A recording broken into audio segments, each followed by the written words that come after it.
Ce poison a fait que certains ont violé leur sœur de sang. Ce poison a fait que même une fois il est arrivé qu'un homme, il est rentré chez lui ivre et il a dit à sa mère, je veux commettre la fornication avec toi. Elle lui a dit, mon fils, tu es fou. Et il est rentré dans la cuisine prendre un couteau, il lui a dit, si tu refuses, je me tue. Cette mère qui a de la miséricorde dans son cœur a refusé que son fils se tue. Suite à quoi cet enfant est parti forniquer avec sa mère. Il a forniqué avec sa mère à cause de ce poison. Le lendemain matin, quand il s'est réveillé de cette ivresse, il s'est rappelé de ce qu'il a fait. Il est parti prendre un bidon d'essence et il s'est brûlé. L'alcool est la mère des vices. On se doit de mettre en garde fermement toute notre communauté, les musulmans et les non-musulmans, car nous voulons le bien pour tout le monde. Pour tout le monde. Tout ça à cause de quoi? De cette maudite boisson. Et ça commence par un verre, et une bouteille, et un plaisir dans une soirée, une deuxième, une troisième, une quatrième, jusqu'à devenir accro.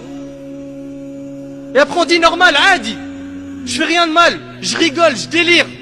Et regarde les délires, ils mènent à quoi à la fin? Regarde les délires, ils mènent à quoi à la fin? Regarde les délires, ils mènent à quoi à la fin?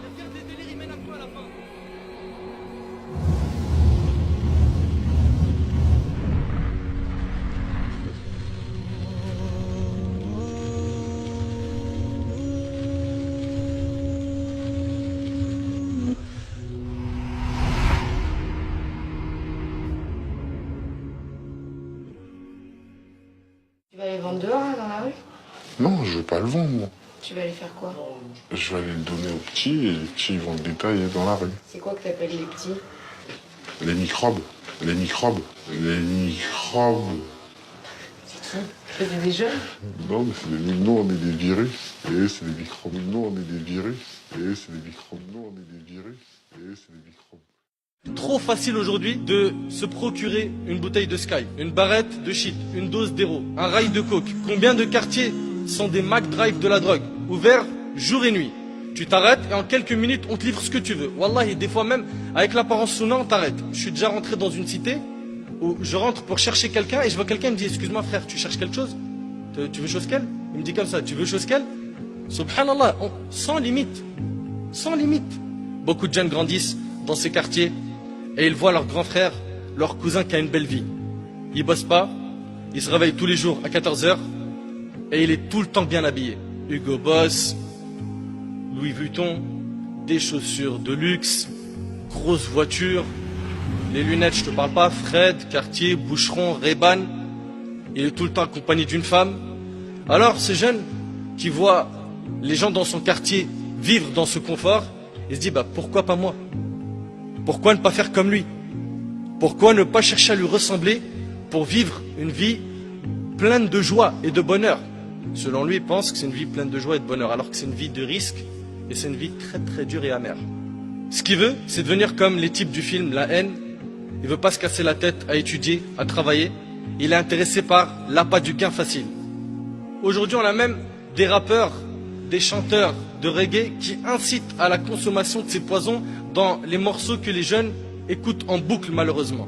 Les jeunes deals, tout le monde le sait et tout le monde se tait. Beaucoup de jeunes sont tombés dans ce piège et cela a occasionné beaucoup de problèmes dans les familles, avec la justice. Beaucoup de jeunes musulmans sont en prison. Beaucoup de mamans pleurent et font la queue en prison pour voir leur fils, au parloir qui les a fait souffrir par ces bêtises. C'est la dure réalité, mais la pure vérité. Et Allah tabarak wa ta'ala a dit dans Sourate Al-Baqarah, Sourate 2, versets 11 et 12, écoute bien ce qu'Allah tabarak wa ta'ala dit, وَإِذَا قِيلَ لَهُمْ لَا تُفْسِدُوا فِي الْأَرْضِ قَالُوا إِنَّمَا نَحْنُ مُصْلِحُونَ أَلَا إِنَّهُمْ هُمُ الْمُفْسِدُونَ وَلَكِنْ لَا يَشْعُرُونَ. Et quand on leur dit, ne semez pas la corruption sur la terre, écoute ce qu'Allah dit, ouvre-moi ton cœur et accueille ces paroles. Et quand on leur dit, ne semez pas la corruption sur la terre, ils disent, au contraire, nous ne sommes que des réformateurs. Des réformateurs. Certes, ce sont eux les véritables corrupteurs, mais ils ne s'en rendent pas compte. Mon frère, en Allah Azza wa Jal, ta vie dans le haram ne va que multiplier tes angoisses et tes épreuves. Crois-moi sur parole, loin d'Allah, tu ne trouveras pas le bonheur, tu vas même t'étouffer. Écoute ce qu'Allah subhanahu wa ta'ala dit sur ceux qui sont égarés du chemin d'Allah. Allah Azza wa Jal a dit dans Sourate Al-An'am, Sourate 6, verset 125, et les paroles d'Allah sont véridiques. Il n'y a pas plus véridique qu'Allah tabaraka wa ta'ala. Écoute bien, Allah a dit, فَمَنْ يُرِدِ اللَّهِ أَنْ يَهْدِيَهُ يَشْرَحْ صَدْرَهُ لِلْإِسْلَامِ وَمَنْ يُرِدْ أَنْ يُضِلَّهُ يَجْعَلْ صَدْرَهُ ضَيِّقًا حَرَجًا كَأَنَّمَا يَصَّعَّدُ فِي السَّمَاءِ كَذَلِكَ يَجْعَلُ اللَّهُ الرِّجْسَ عَلَى الَّذِينَ لَا يُؤْمِنُونَ. Et puis quiconque Allah veut guider, il lui ouvre la poitrine à l'islam. Le chemin de la guidée, c'est quoi? C'est le chemin de l'islam. Et quiconque il veut égarer, on parle ici d'Allah Azzawajal, il rend sa poitrine étroite et gênée, comme s'il s'efforçait de monter au ciel. Allahu Akbar, regarde l'image. Allah Azzawajal, il dit que celui qui est égaré du chemin d'Allah, t'as vu quand tu montes en altitude, ceux qui ont fait de la montagne, qui ont fait des randonnées, qui sont montés en altitude, vous remarquez qu'on arrive de moins en moins à respirer. Quand on se dirige vers le ciel, on monte, on monte, on monte, on respire de moins en moins. Et bien Allah Tabaraka Ta'ala, il dit, et quiconque il veut égarer, il rend sa poitrine étroite et gênée, comme s'il s'efforçait de monter au ciel. C'est-à-dire que si tu es loin du chemin d'Allah, tu étoufferas. Tu seras jamais heureux. Jamais. Impossible. Wallahi impossible. C'est Allah subhanahu wa ta'ala qui le dit. Tu vivras des moments courts, éphémères de bonheur, mais pas le bonheur même. Le vrai, celui de la foi. Celui de la foi, tu peux le goûter qu'en te rapprochant d'Allah Azzawajal. Qu'en t'écartant de ce mauvais cercle que tu fréquentes. Qu'en délaissant toutes ces substances, cette mauvaise fréquentation et ces mauvaises habitudes. Akhi, un jour, cette vie aura une fin. Et soit tu seras au paradis, soit en enfer. Et pour une éternité. Soit de ceux qui seront gagnants le jour du jugement. Soit de ceux qui seront des habitants du paradis. Et pas de ceux qui seront des habitants de l'enfer. Et prends garde à ne pas suivre les pas du diable. Qui au final, ce diable-là se désavouera de toi le jour du jugement. Taïb. Sûrement tu es en train de te dire comment faire pour sortir de ce gouffre. Je suis dans une bande, je travaille pour un gros dealer, je suis son petit, ou bien j'ai goûté à trop d'argent. Comment faire? Comment est-ce que tu veux que je me débarrasse de tout ça? Premièrement, commence déjà par reconnaître que ce que tu as fait, c'est un grand péché et que ça mérite un repentir. Ça, c'est la première chose. Parce que tu ne pourras jamais te repentir si tu ne reconnais pas que ce que tu as fait, c'est super grave. Deuxièmement, le repentir sincère. Le repentir sincère, ses conditions sont au nombre de 4. 1. Le regret. Tu dois regretter, tu dois être sincère dans ton regret. À chaque fois que tu penses à ce péché, tu dis « j'ai fait une énormité ». Tu regrettes ce que tu as fait. 2. Que tu te détaches immédiatement du péché. Tu vendais, tu dealais, tu consommais de l'alcool, de la drogue, la cigarette, tu te repens. Tu te repens, ça veut dire tu regrettes et tu te détaches immédiatement du péché. Parce que continuer à faire le péché et dire je me suis repenti, il est où ton repentir? 3. Être déterminé à ne plus jamais recommencer le péché. Et ça c'est très dur. Parce que certains regrettent, se détachent, mais si l'occasion se présente où on peut, petite darka, soirée, shit, alcool, pourquoi pas? Donc il n'est pas déterminé à ne plus le refaire. Et donc les conditions du repentir ne sont pas réunies. Le repentir, c'est pas une parole. C'est dur, c'est un travail du cœur, c'est très dur.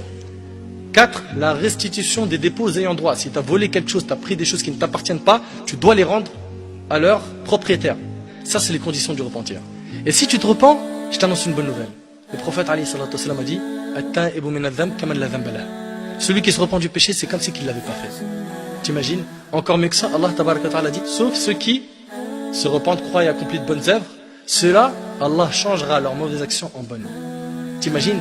Garde espoir. C'est-à-dire que avec tout ce que tu as fait comme péché, comme énormité, si tu as fait du meurtre, si tu as fait des braquages, si tu as violé, si tu as bu, si tu as fait plein de bêtises de ce genre, sache que le repentir, non seulement il va effacer tes péchés, mais mieux que ça encore, il va les transformer en bonne action. À condition que tu te repentes sincèrement. La porte, elle est toujours ouverte.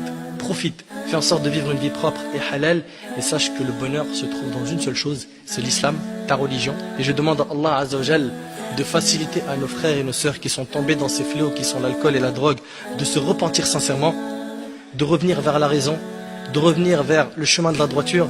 Et si on a été un petit peu sévère dans ce dars, wallahi, c'est parce qu'on veut votre bien. On a peur que vous finissiez dans les feux de l'enfer. On a peur pour vous, wallahi on a peur pour vous. Donc remettez-vous en question et sachez que celui qui vous parle, il veut votre bien et Allah en est témoin et qu'Allah subhanahu wa ta'ala accepte nos œuvres et nous facilite la réforme. وأسأل الله سبحانه وتعالى أن ينفعني بما قلت وأن ينفعكم بما سمعتم هذا والله أعلم وبارك الله فيكم والسلام عليكم ورحمة الله.